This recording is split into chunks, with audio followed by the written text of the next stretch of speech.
Neighborhoods are the focus of this year's Detroit Policy Conference, which brings together hundreds of business, civic, and government leaders. The conversation is about continuing and expanding the city's momentum following bankruptcy. While Downtown and Midtown are thriving, how do we make sure the city's neighborhoods are growing as well?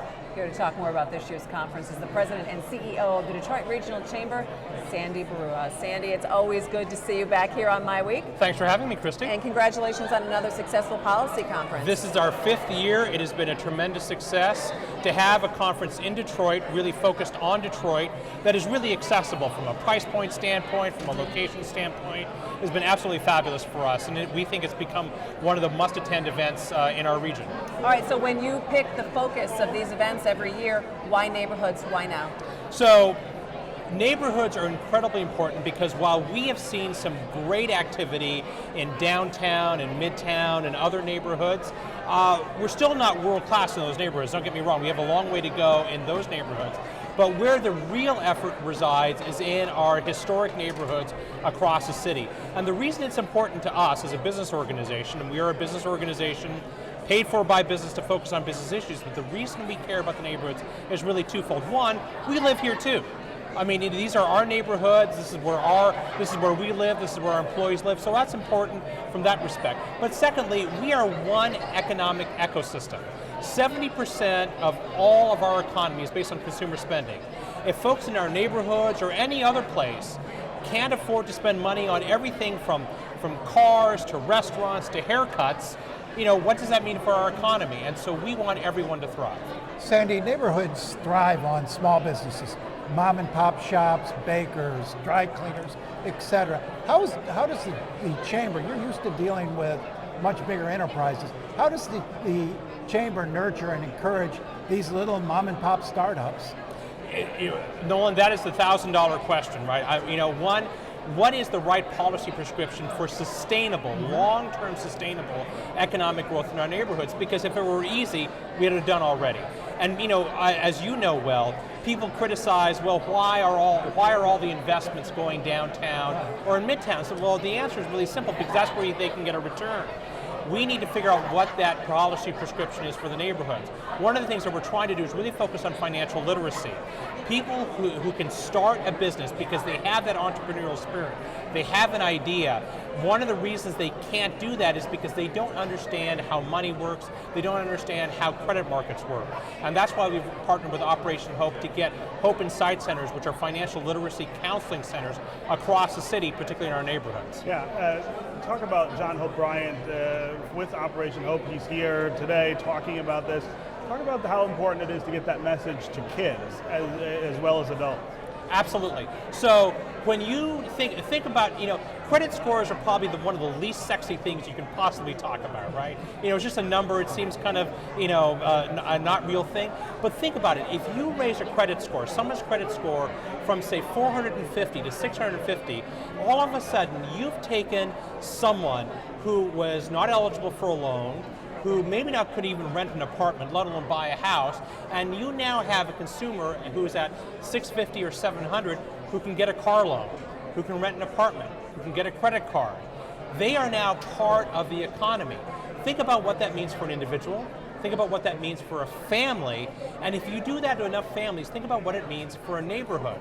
Because then you turn liquor stores into grocery stores, you turn check cashing stores into banks, you turn rent-to-own stores into actual retail stores. That's transformative. But Sandy, how important is it to consolidate these neighborhoods so you have critical masses? Right now we've got a population spread out over a huge footprint in this city. How important is it to bring people into viable neighborhoods? Nolan, it's critically important. The question is, how do you do that? Obviously, in any city, but particularly Detroit, when Mayor Big tried to, consolidate neighborhoods, that went over, a little bit like a lead balloon, right? So how do you make centers of density where there's attractiveness, where people choose to move because there are services there, there's schools there are small businesses there that can service them, that there's an increased focus on public safety.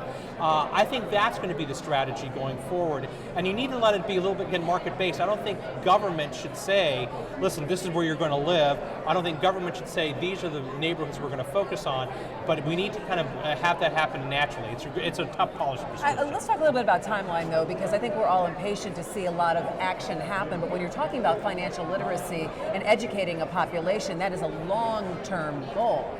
Yeah, Christy, yes and no. So, what's happening in these Operation Hope Centers that we're helping to sponsor is that you can almost immediately do a 40 to 50 point jump in your credit score just by starting to work on it. So people go into these Operation Hope Centers, and just for the first time, they're actually figuring out what's in their credit score. And just by doing the basic work of finding out what's in your credit score and doing those inquiries and cleaning up the things that are just blatantly wrong in your credit score, you can have a 40-point jump in your credit score right away. Over time, over 8 months, 6 months, you can move that another 40 or 50 points by paying off certain bills and things like that. But it's all doing it very strategically, so it can be actually a relatively faster process than people give it credit for. Stephen?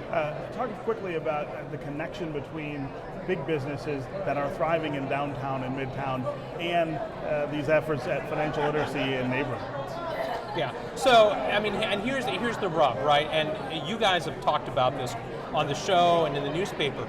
The jobs that are being created in the modern 21st century economy and the jobs that are coming into Detroit are high skill, high tech, high education required jobs.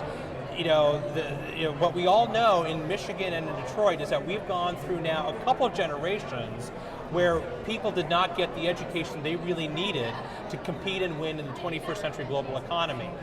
We need to do two things. One, we need to ensure that education, both for the students that are going through school now, which right now is not good, is fixed, and that we have adult education for people to be retrained. But the second thing we need to do is, to every extent possible, if we can bring employers into the city of Detroit and in our region that don't have those high requirements for education, we focus on bringing those jobs in, and I think the DEGC and the mayor's office is indeed doing that. Last quick question for you, Sandy. How has the image of the city of Detroit changed in the last year or so, and how has that changed in terms of bringing more business here? So the great thing about my job and people who have jobs similar to mine is that there is absolutely no dearth of getting people in the international investment community to listen to Detroit's story. Everybody wants to listen to it. The amount of capital that is floating around Michigan, floating around Detroit, ready to land is absolutely incredible. It was the great thing about bankruptcy. Everyone was concerned, bankruptcies, that's going to set a bad image. We said absolutely not. The message that bankruptcy sent to the credit markets and to the financial markets is that Detroit is finally being serious about fixing their problems. All right, Sandy Baruah, thanks so much from the Detroit Regional Chamber for joining us. Great to be on the show. Thanks, Sandy. Turning now to politics.